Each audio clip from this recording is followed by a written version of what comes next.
In sanitary pads का प्रभाव केवल हमारे एनवायरमेंट के लिए बस नहीं है, चिंता का विषय स्वास्थ्य के लिए भी है, यानी हेल्थ में भी प्रभाव डालता है। आइए जानते हैं डिटेल से, पूरी रिपोर्ट को शुरू से लेकर आखिरी तक आप बने रहिएगा। सारे इंपॉर्टेंट पॉइंट्स मैं आपको बताने वाला हूं। देखिए, जितने भी प्लास्टिक पैड्स हैं, जितने भी यहां पर डायपर्स का इस्तेमाल किया जाता है, उसमें 90% प्लास्टिक पाया जाता है और लगभग बात करें तो 1200 करोड़ पैड सालाना कूड़ेदान में जाते हैं। और बहुत सारे देशों ने इसमें बहुत सारे कदम उठाए इसको रोकने के लिए। उनमें से एक नॉर्थ कोरिया भी है। नॉर्थ कोरिया ने इसमें बैन भी लगा दिया है। हम बात करते हैं अपने देश की, तो हर साल 1200 करोड़ सैनिटरी पैड्स का कूड़ा निकलता है, जो लगभग 1,13,000 टन के बराबर होता है। दोस्तों, यहाँ पे बात करते हैं कि कौन से केमिकल्स का, कौन से हानिकारक केमिकल्स का, प्लास्टिक का इस्तेमाल किया जाता है। कंपनियां क्या करती हैं, जितनी भी कंपनीज हैं वो एडवर्टाइजमेंट करती हैं, विज्ञापन करती हैं, धड़ल्ले से इन सभी को बेचती हैं। बेचना भी चाहिए, ठीक है, लेकिन दो बातों का ध्यान रखना बहुत जरूरी है। पहला एस्पेक्ट है कि एनवायरमेंट को इफेक्ट नहीं करना चाहिए। दूसरा एस्पेक्ट है कि स्वास्थ्य के साथ किसी का खिलवाड़ नहीं होना चाहिए, ऐसे केमिकल्स का इस्तेमाल नहीं होना चाहिए जिसकी वजह से महिलाएं या फिर बुजुर्ग या बच्चे प्रभावित हों। तो यहां पर सेंट्रल पोल्यूशन कंट्रोल बोर्ड की रिपोर्ट है 2018-19 में। उन्होंने रिपोर्ट पेश की कि सैनिटरी पैड में 90% प्लास्टिक पाया जाता है। ये रिपोर्ट मैंने नहीं बताई है, ये सारी गवर्नमेंट ऑथेंटिकेटेड रिपोर्ट है, जिसमें हमने ये सारी न्यूज को कवर किया है और आपको रिपोर्ट के माध्यम से मैं आपको ये सेशन दे रहा हूं।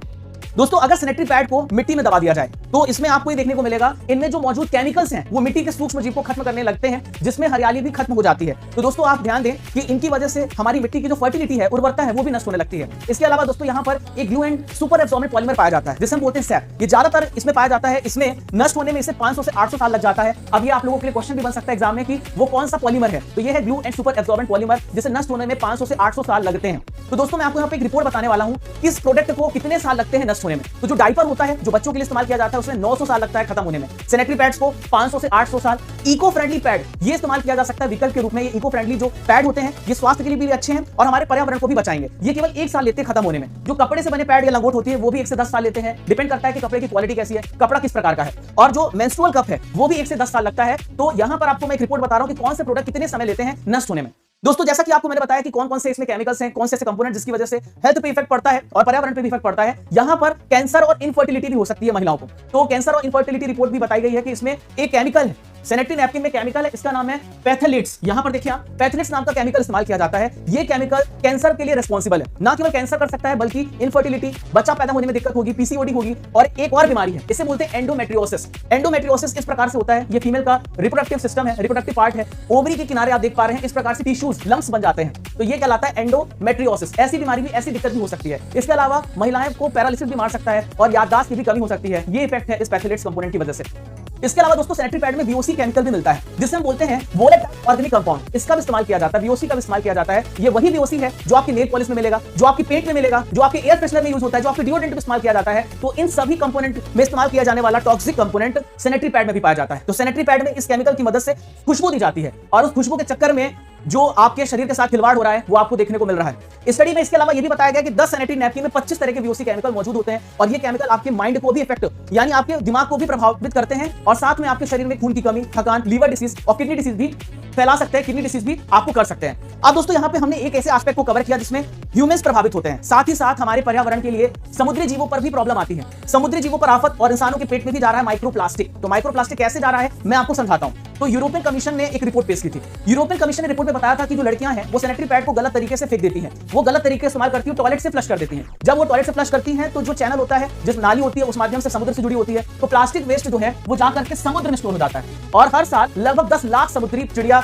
1 लाख समुद्री जीव और अनगिनत मछलियां अपनी जान गंवा रही हैं, क्योंकि माइक्रोप्लास्टिक का वो सेवन कर लेती है, वो खा लेती हैं। और जिसकी वजह से जापान के लोग, आपको पता है, चाइना के लोग, बहुत सारे कोस्टल एरिया में लोग सी फूड्स खाते हैं। जब वो सी फूड्स खाते हैं तो उनके शरीर में वो सी फूड, जो आप मछलियां खा रहे हैं, तो आप मछलियों ने सेवन किया प्लास्टिक्स का, इन सभी सैनिटरी पैड्स का, तो उनके शरीर में माइक्रोप्लास्टिक स्टोर हो गया। धीरे धीरे वो माइक्रोप्लास्टिक, उनकी संख्या बढ़ती जाएगी। जब आप खाएंगे तो आपके शरीर में भी इनडायरेक्टली माइक्रोप्लास्टिक जा करके स्टोर हो जाएगा और आपके शरीर में धीरे धीरे स्टोर होना शुरू हो जाएगा। अब दोस्तों, यहाँ पे एक रिपोर्ट में आपको ये भी बताने वाले हैं कि भारत में कहां पर ये सैनिटरी पैड फेंके जाते हैं। तो 33% जमीन में दबा दिए जाते हैं, 28% खुले में फेंक दिए जाते हैं, 28% है जो दूसरे कूड़े के साथ डाल दिए जाते हैं और 28% खुले में जला दिए जाते हैं। तो दोस्तों, यहाँ पर उत्तर कोरिया की बात कर रहा था मैं। उत्तर कोरिया में सैनिटरी पैड का इस्तेमाल भी बैन कर दिया गया है। यहाँ पर उत्तरी कोरिया में आपको सैनिटरी पैड्स नहीं मिलेगा। तो सवाल उठता है कि यहाँ पे आपको क्या मिलेगा। तो सैनिटरी पैड की जगह आपको यहाँ पर रियूजेबल पैड मिलता है। ठीक है, रियूजेबल पैड इस्तेमाल किया जाता है, जो बार बार धो करके रीयूज यानी बार बार इस्तेमाल किया जा सकता है। और तालिबान गवर्नमेंट ने भी यहाँ पे बैन किया है। तालिबान गवर्नमेंट ने अफगानिस्तान में सैनिटरी पैड का इस्तेमाल बंद किया है। पाकिस्तान सरकार ने पिछले साल महिलाओं को सैनिटरी पैड इस्तेमाल नहीं करने पर भी जोर दिया है। तो इन सभी देशों ने भी यहाँ पे बैन लगाया है। इसके अलावा नॉर्थ कोरिया का पड़ोसी देश है साउथ कोरिया।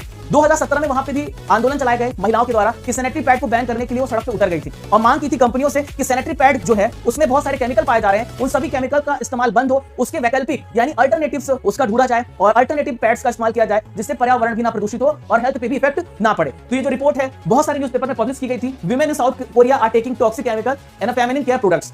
अब दोस्तों सवाल उठता है कि हमने प्रॉब्लम्स को तो जान लिया, हमने समस्या जान ली कि भारत में क्या समस्या है, दुनिया में क्या समस्या है और उसमें क्या क्या केमिकल्स क्या सब कुछ पाया जाता है, ये सब आपने समझ लिया है। अब सवाल उठता है, आप सोच रहे हैं सर इसका कोई अल्टरनेटिव तो बताइए। तो इको फ्रेंडली सैनिटरी पैड इसके अल्टरनेटिव है। तो इको फ्रेंडली सैनिटरी पैड्स के क्या फायदे हैं, कैसे बने होते हैं? तो ये जो बने होते हैं केले और बांस के रेशों से बने होते हैं, इनमें प्लास्टिक बिल्कुल इस्तेमाल नहीं होता, तो पर्यावरण के लिए तो बिल्कुल अच्छे होंगे क्योंकि ये बायोडिग्रेडेबल है, जल्दी क्या हो जाएंगे, जल्दी ये डिकम्पोज हो जाएंगे। ठीक है, स्किन पर इंफेक्शन होने के चांसेस नहीं होंगे, रैशेस नहीं पड़ेंगे, खुजली नहीं होगी और किसी तरह का आर्टिफिशियल फ्रेग्रेंस भी इसमें डालने की जरूरत नहीं है। तो ये विकल्प है सैनिटरी पैड्स के जो आने वाले समय में इस्तेमाल किए जा सकते हैं।